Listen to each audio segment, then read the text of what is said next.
Talk about Virgil. We talk about Vincent. There's been a lot of opinions. We'll stick with NWO, but I did want to get one opinion on Virgil. Right. So everyone has an opinion on it. I wanted Yeah. to hear from you yourself. Do you Right. think that the Virgil gimmick was racist? No. What I think it was, Nick. I think remember Dusty Rhodes. See, Dusty Rhodes' name was Virgil. Yes. Okay.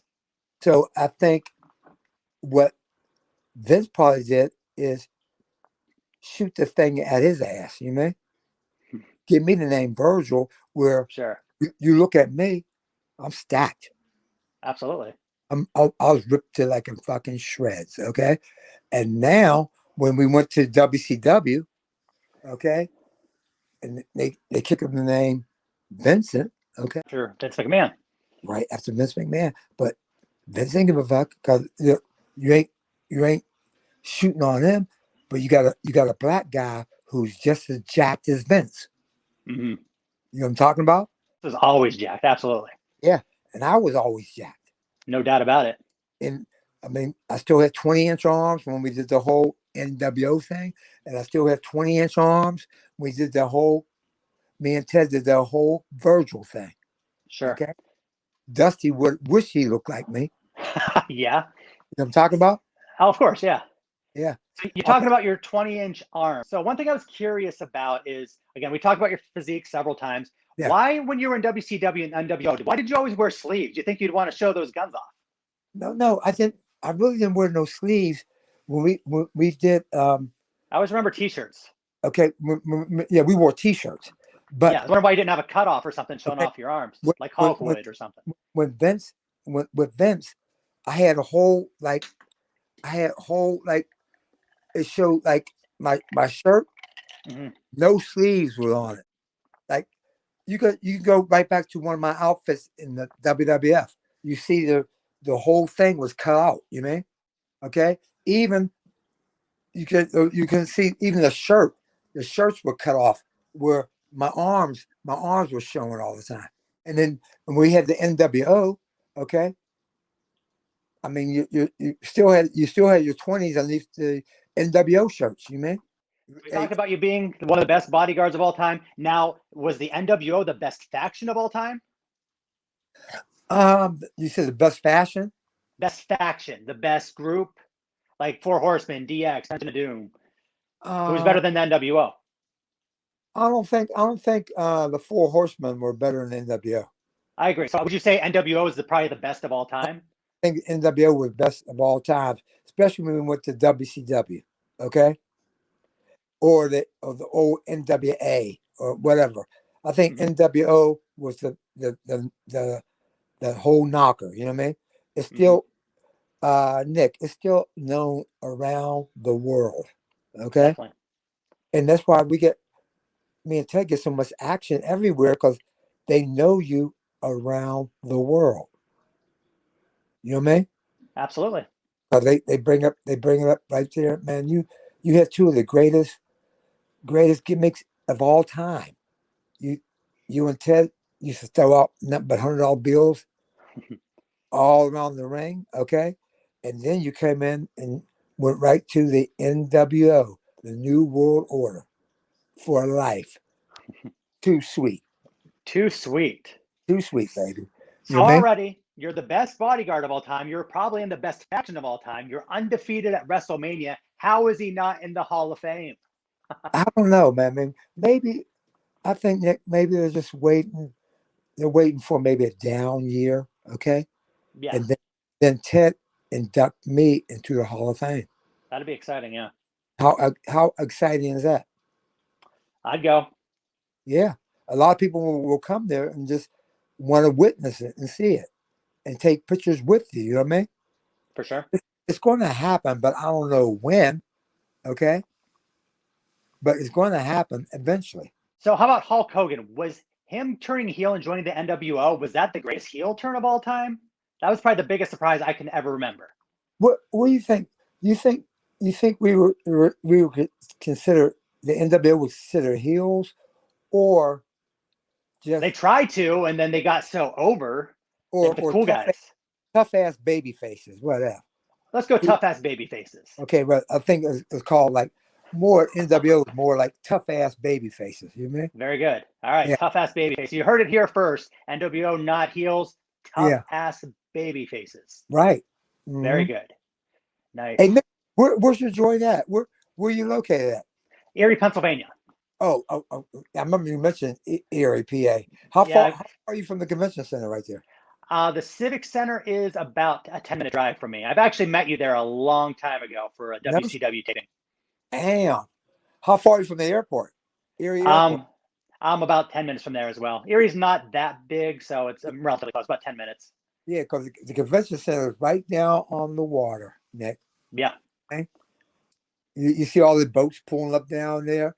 beautiful area.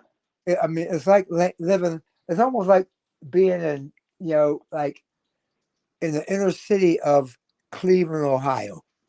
There you Okay, go. they got Lake Erie right down there too in Cleveland, Ohio. You know Yeah. Did you meet any lucky ladies in Erie that you recall that you might have had a little what I mean? fun with? I had a lot of fun. Like a lot of honeys would come down from Cleveland to come to Erie to check us out. Okay, You know what I mean?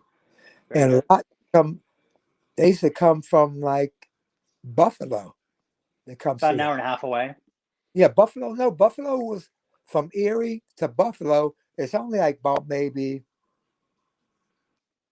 Buffalo to Erie, maybe like about maybe It's about a 90-minute drive for me. no, about 40 miles. Okay, so talking about the NWO, how did you like working with Hall and Nash? I heard a lot of people that had mixed opinions on them. How was it for you? What people had mixed opinions on. Like, That maybe they don't want to put people over. They're always in, oh, Vince's ear or Eric Bischoff's ear at the time. They wouldn't lose. oh, Kevin Nash was a great guy, man. Kev was a very great guy, and Scott Hall was a great guy. Okay, I mean, I never seen him who didn't want to put no one over. You mean good guys? You mean? I Sure. mean, they're in the action. Um, why they have to put someone over for? You mean? And you're Hmm. building these guys up. You know what I'm talking about? Yeah. So why have they go through this type of thing? You mean? Yeah, Kev Okay. and Scott were great guys, man. What was your relationship with Eric Bischoff? Eric is a very cool guy. He's a good guy, man. I think Eric was a cool guy. That's why he he tried to let us do anything we want when we did the whole NWO thing, man. Nice. We did our thing, you know what I mean? We rocked and rolled with it, man. Definitely. Did Uh, Eric Bischoff ever reach out to you maybe when he was in TNA or Hulk Hogan? with TNA, Yeah. Or anybody, I guess, for that matter? I don't know. I mean, with the TNA was back when they had like little territories and stuff, right? TNA, they started in like the early 2000s. Jeff Jarrett used to be one of the owners. And then the 2010, I believe, was the year Eric Bischoff and Hogan went over. A lot of like they brought the Nasty Boys and some other stars over. Rob Van Dam went over. Did I do something over there too? I don't recall. I just wondered if they ever gave you a call or anything like that. No, I maybe because I went with. Remember, I did something with Ted's son. Yes, you came back to WWE a number of years ago. You had some pay-per-views, I remember. Yeah, did Uh, something with Ted DiBiase's son. how was it being brought back to WWE? That year was 2010. I'm going off the top of my head. How was that? Yeah, it's okay, but like, how can okay? They call Ted's son the $1 billion man, correct? Yeah. Okay. Okay, me and Ted just throw out 20 grand at ringside every match. Okay. And if you call his son the $1 billion man, we did not throw out one penny, Nick, not one Okay. cent. Okay. So I think you'd rather have me and Ted there. At least we throwing out $100 bills Sure. everywhere. I mean, women love to get that money, They that love US money. that US money. Because we used to throw out, I mean, we went to England, we used to throw out, we used to throw out, I had to go to Monsoon and get 20,000 pounds. Okay. I had to throw out the pounds, $100 pound bills. You mean? $100 pound bills you threw out. Yeah. That was like more 2 to 1 to the US dollar. because the English pound was 2.0 to a US dollar. Okay.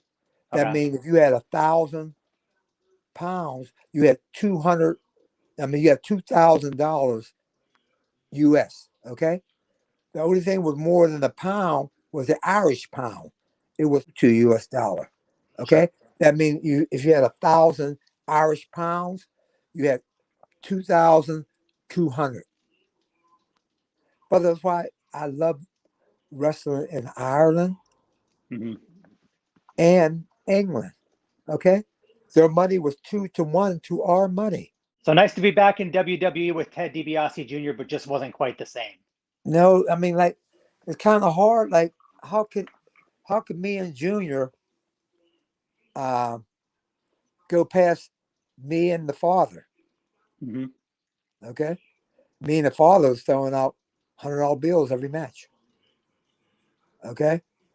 And me and Junior never threw out not $1. You know what I mean? People used to come to arenas to try to get some of that money. Know what I mean? Know what I mean, Nick? For sure. They wanted to get some of them $100 bills. Okay. Nice. Especially women. Were women still waiting for you at the airport in 2010 when you came back with Ted Jr.? Not really, because they wanted to see what was happening with Ted Jr. and we weren't throwing no money out. So it wasn't as exciting to them at the time. It wasn't exciting to none of them women to try to come back to no arenas or come back to no airports. Thing about me and the $1 Million Man, me and Ted Sr. Yeah. was the cameras followed us everywhere, Everywhere, everywhere, hotel, airports. You know what I mean? Everywhere, where the Definitely. cameras didn't follow me and Ted Jr. Okay, and like, I mean, Ted Jr. is a pretty good little worker. Okay, Sure. Yeah. but how can you surpass the father? Okay. Oh, Ted Sr. is one of the greatest of all time. So, I mean, those are really hard shoes to fill. With all due Yeah. respect to Junior, we're not at all disparaging him. He's an incredible worker, too, like you said. Yeah. And Yeah. we should throw out that money, man, like it was nothing. You know what I mean? Yeah. Terry, Nick, we should throw that money out like it was nothing. And people used to come barking like dogs getting that money. You know what I mean? Heck yeah.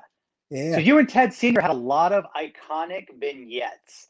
Oh Now, yeah. I want to say my favorite is you guys go to the public pool. You and DiBiase are telling the guy, like, hey, we want this to be a private pool. He's like, nope, I'll get in trouble. You throw some hundreds. Like, nope, not at all. You throw some more hundreds. He's like, you know what? You got a private pool.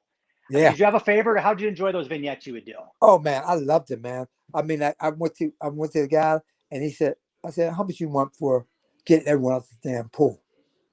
He said, well, and I brought out about 25,000. He said, everyone out the pool, out, out. He was telling me, get out. Get You out know, now. Yeah. because he wanted that money right there. And I stuck that money right in his hand. You mean? Nice. Everyone was out that pool. I said, get out. I mean, you can see me out there put my foot up in their butts too, you mean? Get on Right. out the Heck pool. yeah. Get on out, you mean? Don't Because mess like, with Virgil. yeah, guys getting out with their swimming trunks on, girls getting out. I said, come on, get out. I said, pop women on their ass with my hand like that. Come You on, would have get drop out. kicked them out of the pool if they didn't listen. Yeah. And they all got out. Hey, and Nice. the one guy who ran that whole pool was laughing with that money in his pocket, didn't he? Absolutely. Who wouldn't take that deal? Come on. Yeah. Took that deal and they were laughing. They were laughing their ass all the way to the bank, weren't they? Absolutely.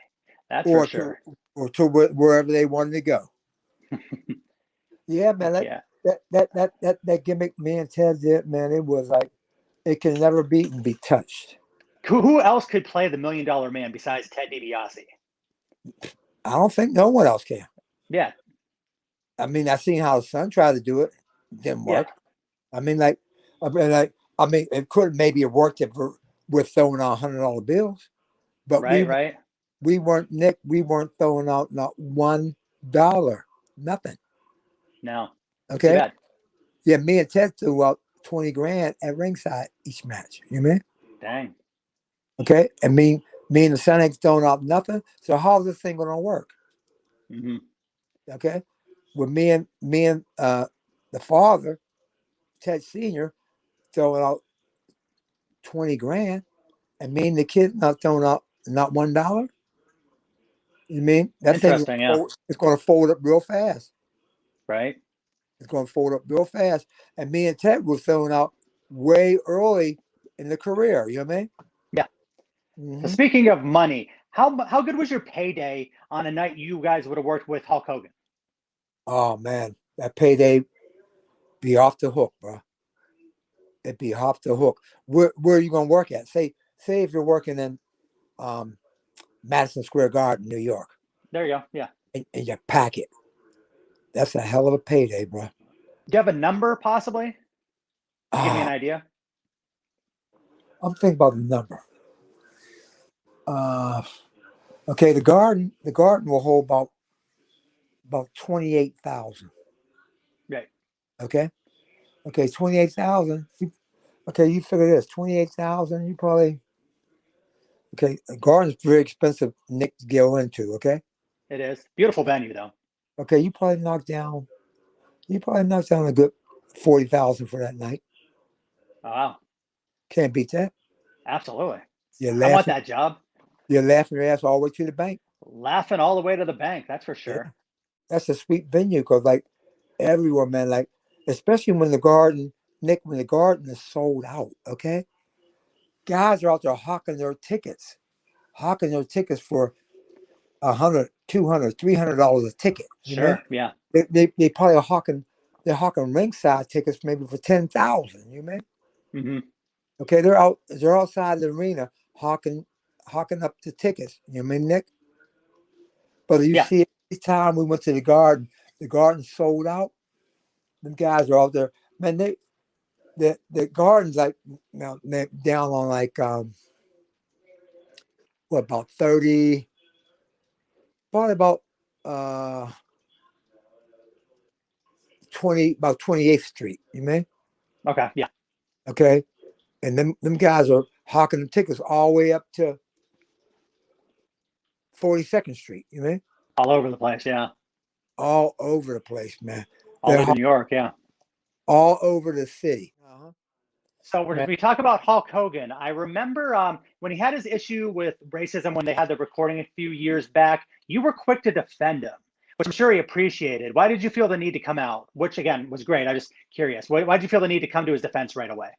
like when was it? Like So what was it? Maybe five. I'm going off the top of my head. Maybe it was like 4 or 5 years ago. He there was a recording where he made a couple racial slurs, and you were real quick to basically defend him, say he's absolutely not racist. They took him out of the Hall of Fame, right? but I you mean, were right there to say he's absolutely yeah. not. You were right there to defend him. Terry Bollea, that's Hulk Hogan, Yes, sir. is not far from being racist at all. He's not even nowhere near that. Okay, I think Hulk is a very good friend of mine, and I always have his back. You mean? Mm-hmm. He was never like that, man. If anything, he helps you out all the time. And so, if someone ever thought that Hulk was racist, they're a crazy ass fool. You know what I mean? Because he's Sure. not like that. Absolutely. He's a I'm sure he's, he appreciated to hear you come out and help him out because he's going through some tough times. I believe yourself and Coco Beware were right there to be like, yeah. absolutely not. I've known him for years. That's not the type of guy he is. He made a mistake, or however you want to put it. I never even known him as making a mistake. Okay, Mm-hmm. because he don't even talk like that. You know what I mean? Sure. And he's a real cool guy, man. You still keep in touch with Hulk Hogan? Oh, here and there. I mean, like, I give him a call sometime just to just to break the heat. You mean? Break Sure. the action. Say like, how you doing, man? You mean? Mm-hmm. How you doing, Terry? And like he's a real cool guy, man. I used to be down in Florida. Go down Florida. Yeah. I used to go like to his shop that he had down His in beach shop. yeah, he has a beach shop right down in Orlando. You know what I mean? Okay. Yeah. Absolutely. And his beach shop it really rolled, man. It's pretty nice. I said every time I used to be in Orlando, I used to go over to his beach shop. You know what I mean? I Sure. liked it, man. You mean it's cool. Another one of your gimmicks I really appreciated was Curly Bill when you were in the West Texas Rednecks. Oh yeah, I mean that was so funny, man. Because my right hand guys in there was Kirk Hennig. Yes, Remember him? absolutely. Yeah, Tell me a Kirk Kurt was Hennig story. Kirk's a super good guy, man. I mean, super good guy, and man, and he's long gone now, man. It's too bad. Absolute Oh yeah, legend. I mean, like he Kirk will give you a show off his back. Okay, he's a super cool guy, man. Yeah, and man, don't even seem like he's gone, but he's gone. Okay, Yeah. I mean, like I can't even remember what year the Kirk checked out in. What year was Uh, he? I'm going off the top of my head. I believe it was 2004. Forgive me if I'm off by a year or two, but I believe it was 2004. And they found him in a hotel room. He was at an independent show. I think it was Jimmy Hart that found him too. Oh yeah, he was out right there. You mean? Yeah, Jimmy found Kirk right. Devastating. Oh man, he Why do probably you think he never won the World Heavyweight Championship in WCW or WWF? Kirk. Yeah. I think maybe because Kirk never won it because like uh, he's a great heel to go against. Now, is he a heel or is he a tough ass babyface? Um, I think Kirk was more of a heel. Okay. Okay, Kirk Kirk Hennig was more of a heel. Definitely Mr. Perfect. Yeah. Yeah, Mr. Perfect, man. One of the Almost. best. I mean, when you think about it, man, I'm looking like I had an old picture of the watered down NWO, and Kirk was in that picture right there. You mean?